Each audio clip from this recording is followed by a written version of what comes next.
आज हम आपसे डिस्कस करेंगे जेई मेंस का मैथमेटिक्स का सिलेबस। जेई मेंस के बारे में जैसे कि मैंने एक वीडियो में बताया था, जेई है क्या, जॉइंट एंट्रेंस एग्जामिनेशन। इसका एक मेंस होता है, एक एडवांस होता है। मेंस के बेसिस पे आपको इंडिया के बहुत सारे कॉलेजेस में एडमिशन मेंस के थ्रू मिलता है और एडवांस के थ्रू आपके आईआईटीज़ में एडमिशन होता है। तो इसका जो मैथमेटिक्स का सिलेबस है वो हम डिस्कस करना चाहेंगे। और ऑलवेज जब भी आप कोई भी एग्ज़ाम दें उसको उसका सिलेबस ज़रूर देखें कि कहीं सिलेबस में कुछ ऐसी चीज़ तो नहीं है जो कि हमने पढ़ी नहीं हो, या कोई ऐसी चीज़ जिस वो एनसीईआरटी में नहीं है, तो वो हमें ज़रूर देखना चाहिए। जैसे हमने देखा, सबसे पहला टॉपिक है मैथमेटिक्स में unit 1, sets, relations and functions. Sets and their representation, union, intersection, complement, their algebraic properties. तो ये प्रॉपर्टीज़ जो हैं ये बहुत इम्पोर्टेंट है 11th क्लास की। तो 11th क्लास का ये पावर सेट, ये आपको यहाँ तक आपके इसके जो क्वेश्चंस हैं ये बनते हैं, तो जितना भी आपको एक्स्ट्रा क्वेश्चंस हैं इसके करने होंगे।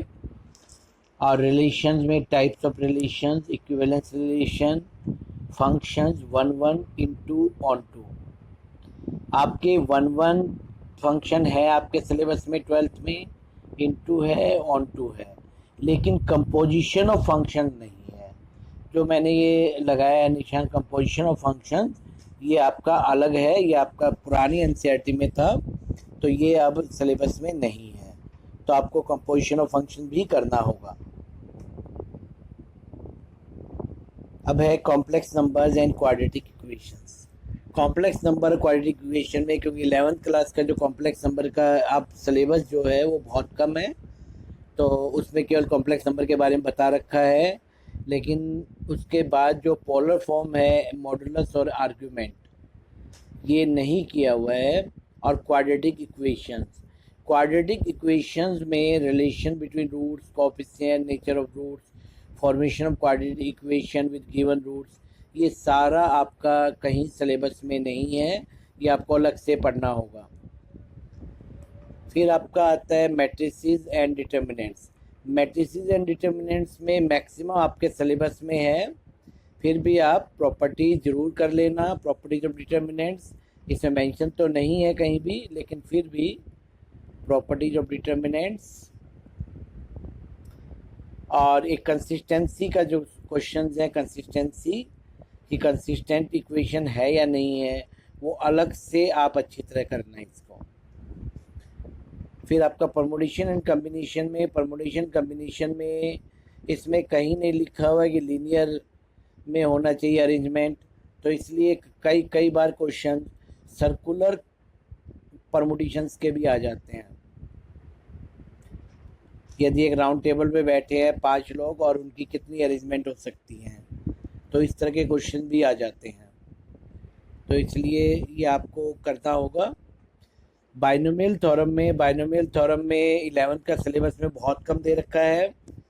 जनरल टर्म नहीं दे रखा अब, मिडल टर्म नहीं दे रखा अब, और उनके एप्लीकेशन ये नहीं दे रखे हैं, तो आप इसको अलग से आपको करना होगा।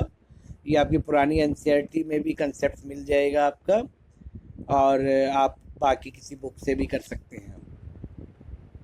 Sequence and series, sequence and series में एपी नहीं है, एपी अब सिलेबस में नहीं है, लेकिन पुरानी एनसीईआरटी में है। एपी और एएम बहुत ज़रूरी है। और जीपी में भी इसमें इनफाइनाइट जीपी के बारे में नहीं दिया हुआ है, लेकिन आपको करनी होगी। और इसमें एक चीज़ और है, जो स्पेशल सीरीज़ है वो भी करना, क्योंकि स्पेशल सीरीज़ का क्वेश्चन का यूज होता है, जैसे sigma n square, sigma n cube, इस तरह की जो चीज़ें हैं ये आप जरूर करना है। ये सारा आपका 11th का सिलेबस है मैक्सिमम। अब लिमिट, कॉन्टिन्यूटी एंड डिफरेंशिबिलिटी, अब इसमें 11th और 12th दोनों आ जाएंगे। लिमिट्स में आपको लोगरिथमिक और एक्सपोनेंशियल, लोगरिथमिक और एक्सपोनेंशियल ये आपका, क्योंकि एनसीईआरटी में ऑप्शनल एक एक्सरसाइज आगे जो एडिशनल एक्सरसाइज है उनमें दी हुई है, तो आपको इसमें करना होगा। ग्राफ सिंपल फंक्शंस के, और डिफरेंशिएशन जो आपका बुक का है वो भी हो जाएगा, उससे हो जाएगा। और एप्लीकेशन जो है उतना ही दिया हुआ है जो अब सिलेबस में है, 12th क्लास के सीबीएसई सिलेबस में जो है वही दिया हुआ है। तो आप इसमें ये टॉपिक से ही दिए हुए हैं, आप ये हो सकता है आपका ये एनसीईआरटी से कंसेप्ट हो सकते हैं। क्वेश्चंस करने के लिए आपको पीवाईक्यू जरूर करें, पीवाईक्यू जरूर करें, previous year questions. Integral calculus में आपका ज़्यादातर आपके जो सिलेबस है उसी से ही होता है, लेकिन वो क्वेश्चंस कुछ ट्रिकी होते हैं तो आपको वो देखना होगा। बाकी इसमें कोई दिक्कत नहीं आती है, आप इसको अच्छी तरह से, आप यदि एनसीईआरटी से कंसेप्ट आप कर सकते हैं, क्वेश्चन फिर वही आपका पीवाईक्यू करेंगे तो आपको क्वेश्चन का पता लग जाएगा कि पैटर्न क्या होता है। फिर आपका जो अगला टॉपिक है आपका डिफरेंशियल इक्वेशन। तो डिफरेंशियल इक्वेशन में जितना आपको सिलेबस में दिया हुआ है वही आपका इसमें दिया हुआ है, जेई के सिलेबस में, ये आपको करना ही है। कोऑर्डिनेट ज्योमेट्री में आपका बहुत सारा सिलेबस ऐसा है जो कि आपके एनसीईआरटी या सीबीएसई के सिलेबस में नहीं है। फॉर एग्जांपल स्ट्रेट लाइन में आपका centroid, ortho centre, circum centre, इस तरह के क्वेश्चन आपके एनसीईआरटी में नहीं है, तो आपको ये अलग से करने होंगे। इसमें आपका equation of line, intersection of line, ये सारा 11th का सिलेबस है।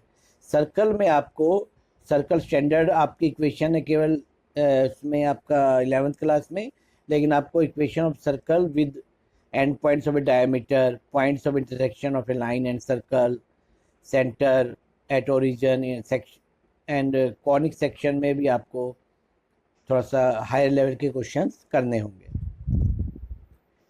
3 डायमेंशनल ज्योमेट्री में ज़्यादातर पूरा ही सिलेबस वही है जो आपका 12th का सिलेबस है। ये एक कंसेप्ट, ये एनसीईआरटी से कंसेप्ट आपका बेसिकली हो जाता है पूरा अच्छी तरह से। इसमें आपको एक्स्ट्रा करने की वैसे जरूरत नहीं पड़ती है, लेकिन आप एक्स्ट्रा क्वेश्चंस कर लें, पीवाईक्यू जरूर कर लें हर एक में। ऐसे ही आपका वेक्टर है, वेक्टर में भी जो आपका 12th का सिलेबस है वही सारा आपका हो जाता है, इसमें कुछ ऐसी चीज़ नहीं है। स्टैटिस्टिक्स एंड प्रोबेबिलिटी में 11th और 12th का जो सिलेबस है अब वही दिया हुआ है। पहले कुछ अलग भी होता था थोड़ा सा सिलेबस, अब वही सिलेबस कर दिया है इन्होंने। तो इसलिए आपको ये सारा जो सिलेबस है, प्रोबेबिलिटी, ये सारा बिल्कुल। लेकिन अब एक चीज़ इसमें अलग है, probability distribution of a random variable, ये सिलेबस से हटा दिया गया है। तो ये आपको बहुत अच्छी तरह से करना ही होगा, क्योंकि इसका क्वेश्चन ज़रूर आता है पेपर में।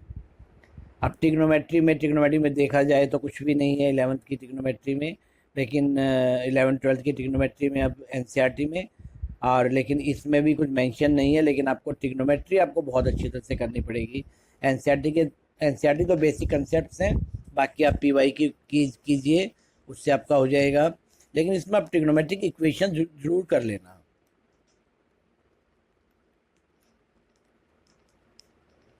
इसका बहुत एप्लीकेशन होगा ट्रिग्नोमेट्रिक इक्वेशंस।